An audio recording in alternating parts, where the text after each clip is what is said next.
Performance Task 3. Mike Cedric Mendoza ng 11 Atlantic Ocean. Ngayon, interviewin natin si Sir Ero Ancheta, sikat na seafarers vlogger.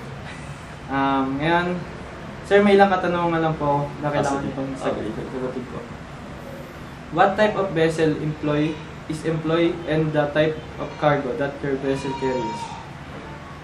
I'm sorry, can you repeat the question? What type of vessel is employed and the type of cargo that your vessel carries? Okay. So, pwede ba Tagalog or Okay. English? Okay. So, yung type ng mga vessel na nasasakyan ko, actually, mga bulk carrier. So, meron kasing iba-ibang klase ng mga barko. So, meron mga tanker, meron mga chemical, meron mga passenger. At yung sa akin, usually yung mga nasasakyan ko is puro mga bulk carrier lang. So, hindi pa ako nakaka-experience ng mga ibang klase na ng mga ibang barko. So, usually yung mga kinakarga ko, kinakarga ng barko namin is mga coal, mga charcoal. So, minsan pa iba-iba, pero yung pinaka-last contract ko, kasi kakababa ko lang kahapon. So, yung last contract ko, halos coal lang yung kargada na. So, yung type of vessel is bulk carrier, and yung kinakarga namin is mga coal. Coal galing sa Australia, then dini-discharge namin sa Japan. Pero pampahabol no? Okay, thank you po. Then second question, where do you get the cargo and where do you deliver it? Okay, so kinukuha namin yung yung mga product sa Australia and then dini-discharge namin sa Japan. Pero para lang sa kaalaman ng karamihan, hindi palaging ganun yung nangyayari kasi nakadepende siya sa charterer kasi hindi palaging Australia at saka Japan yung nagiging biyahe namin. So nakadepende sa sa charterer. So kung gusto nilang pabiyahihin kami ng Amerika, ng Europe, so nakadepende pa rin sa kanila. And yun, so yung last vessel ko na lang, yung ikwento ko sa inyo, yun nga, nagakargada kami ng coal galing Australia, then dini-discharge namin sa Japan. So almost 9 months ata naging paulit-ulit na yun lang yung biyahe namin, Australia hanggang sa Japan lang. And the third question is, how you load, unload, and take care of cargo while at sea? How you unload and... Okay, so siguro i-start ko dun sa how do you take care of the... Sige. Yun. So, actually, hindi kasi siya part ng work ko kasi ako ay isang marine engineering, so ang department ko is sa NG department. And yung task na yan, yung duties and responsibilities na yan, sa mga deck department yan. So sa barko kasi, hindi porket seaman ka, lahat ng trabaho kailangan mong gawin. So nakadepende pa rin sa responsibility mo, sa duty, sa position na meron ka. And how do you take care the cargo or the product? Sinisecured lang na talagang walang makakapasok na tubig during underway. So mahalaga na nagsa-sounding sa mga cargo hold bilge kasi dun malalaman kung yung cargo hold or yung mga cargo hold natin na kung saan nakalagay yung mga produkto natin, yung coal natin, hindi siya napapasokan ng tubig. So, ayun, chine-check din, double check palagi yun. Bawal din nga kasi buksan yun kasi mababasa yung product natin. So, yun lang, by checking every day, by securing, na make sure na nakasarado talaga yun, yung sobrang secure niya. And, how do you load? How do you unload? How do you ang naglo-loading kasi niyan actually sa bawat puerto. So, kung yung barko nyo, merong mga crane,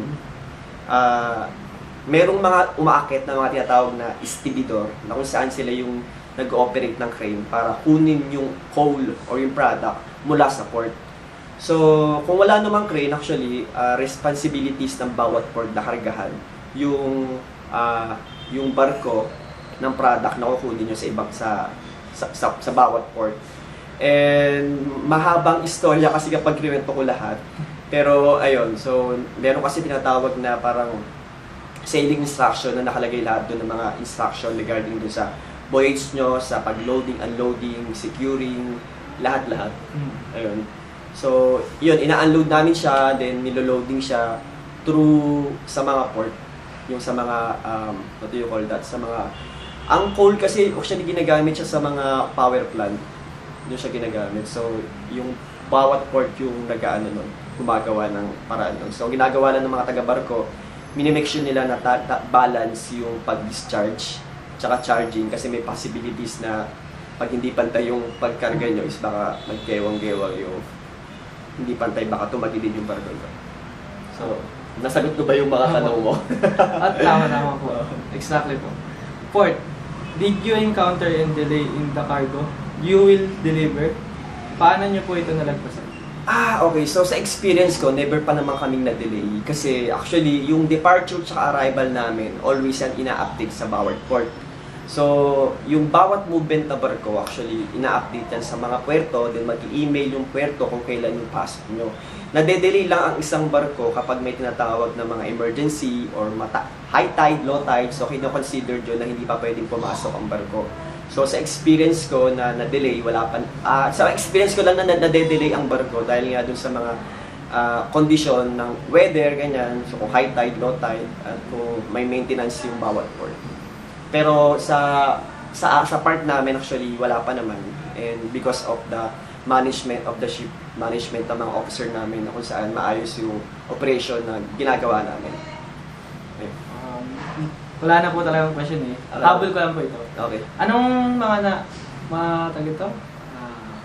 Ano po yung mga hindi nyo po makakalimutan sa barko po? Yung hindi ko makakalimutan, actually yung experience. Kasi hindi mo masasabi na masarap or mahirap magbarko kapag hindi mo talaga na-experience. Kapag nagbarko kayo, ang manonood ba ito, mga estudyante, di ba? Kayo lang din, so hindi man lalabas to sa iba, no? So, yung sa experience ko, bilang estudyante dati, sobrang wala akong idea regarding dun sa pagbabarko. And the moment na nakasakay na ako ng barko, ganito pala yung buhay dito. Sobrang layo ng lifestyle sa lupa, tsaka sa barko. Kasi may mga bagay kang hindi pwedeng gawin sa barko at may mga bagay kang pwedeng gawin dito sa lupa. Tsaka dapat i-ready nyo yung physical, mental health nyo. Importante yun. So, dapat nakaset na yung mind nyo na mag-work ka sa barko. Wala kang ibang kumbaga parang iset mo na yung sarili mo na magsasakay ka ng barko dahil sa trabaho. And yung hindi ko makakalimutan sa lahat kasi yung pinakagustong gusto ko is yung kapag maganda yung samahan sa barko, sobrang bilis ng araw. So, yung pangalawa, yung shore leave na kapag may time na nakakalabas kami sa bawat port, isa yun sa pinaka-experience na hindi ko makakalimutan. So sa bad experience, halos wala pa naman kasi I'm so blessed pa rin talaga na yung mga nakakasama kong mga engineer, mga official, sobrang mababait. So shout out sa kanila.